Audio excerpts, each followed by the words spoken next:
पत्नीने रचला पतीच्या हत्येचा बनाव, खिशात शक्तिवर्धन गोळ्या जे 8 पाकिटे ठेवले आणि त्याचा गळा आवळून ठार केलेला आहे.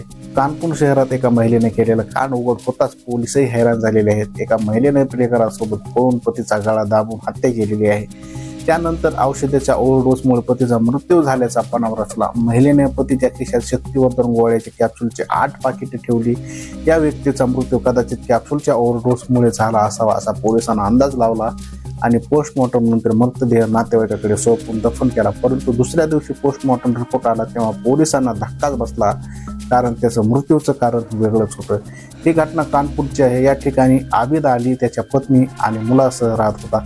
19 जानेवारीला आबिदच्या पत्नीने पोलिसांना फोन करून तिच्या पतीचा शक्तिवर्धन गोळ्यांचा ओव्हरडोस म्हणून मृत्यू झाल्याचं कळवलं. पोलिसांनी घटनास्थळ गाठल्यास तपासास सुरुवात केली तेव्हा पतीच्या पॅन्टच्या खिशातून शक्तिवर्धन गोळ्याचं रॅपर मिळालं. शरीरावर कुठल्याही प्रकारचे